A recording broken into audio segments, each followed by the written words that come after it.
Megastar Shakib খানের recently release হওয়া music video জয়ধ্বনি যারা যারা দেখেছেন, আমি রিকোয়েস্ট করব এই ভিডিওটা কেউ মিস করবেন না বা স্কিপ করবেন না। কারণ এই ভিডিওর মধ্যে এমন কিছু ইনফরমেশন আপনাদের দেব যেটা জানতে পারলে আপনারও ভালো লাগবে। ক্যামেরার পেছনে কোন মানুষগুলো কাজ করে অক্লান্ত পরিশ্রম করে এই প্রজেক্টটা দাঁড় করালো, তাদের সম্পর্কে তো ডেফিনেটলি আমরা জানতে চাই। আমি রিভিউ ভিডিওটার সময় বলেছিলাম, আমি বা আপনাদের সৃঞ্জয়দা বা তোমাদের সৃঞ্জয়দা, যে এমরাইজের কিন্তু উচিত ছিল কলাকুশলীদের নামগুলো দেওয়া, তারা দেয়নি। বাট আলটিমেটলি জোগাড় করা গেছে কলাকুশলীদের নাম, লাইক ডিওপি হিসেবে কে ছিলেন, কস্টিউম ডিজাইন কে করেছেন, অ্যান্ড অল সিঙ্গার হিসেবে কারা ছিলেন। পুরো ব্যাপারটা আমরা পেরেছি জোগাড় করতে। আর পেরেছি কার থেকে?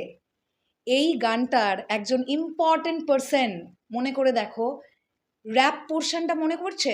গানের মাঝখানে যে র্যাপ পোর্শনটা ছিল, সেই র্যাপ পোর্শনটা গেয়েছিলেন সিঙ্গার টুকু। তার তরফ থেকে একটি পোস্ট, যেখান থেকে আমরা অল ডিটেলস জানতে পারছি। চলো একদম দেরি না করে ভিডিওটা শুরু করি, আমরা জেনে নিই যে কে কে জাস্ট ক্যামেরার পেছনে থেকে এত সুন্দর একটা কাজ আমাদেরকে উপস্থাপন করেছেন।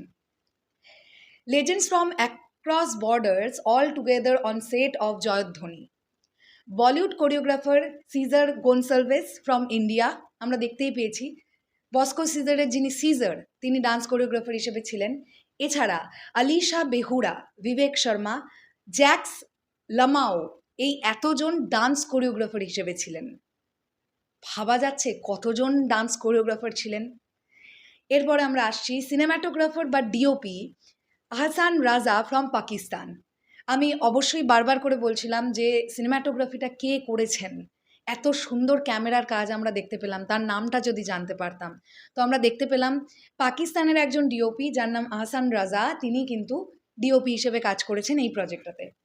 আদনান আল রাজীব ভাই and Shakib Khan from Bangladesh, definitely এটা আমরা সবাই জানি।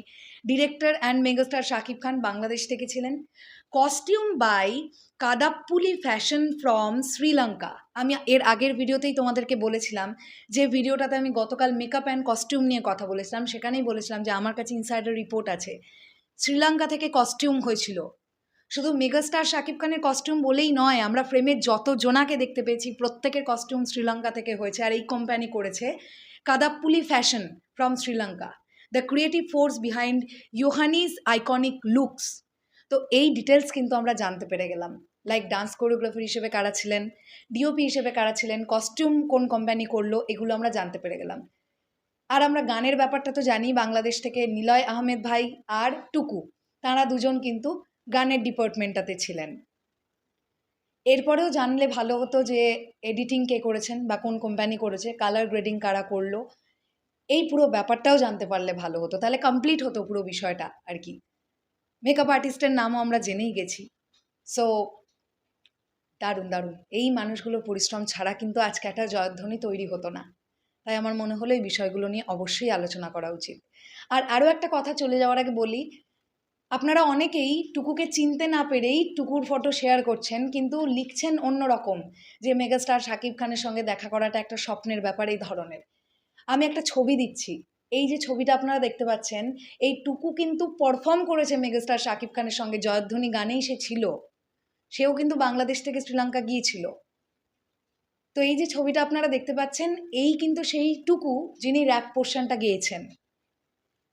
শেষ করলাম ভিডিওটা, আসছে আবার খুব শিগগিরই। তাহলে এখনের জন্যে টাটা।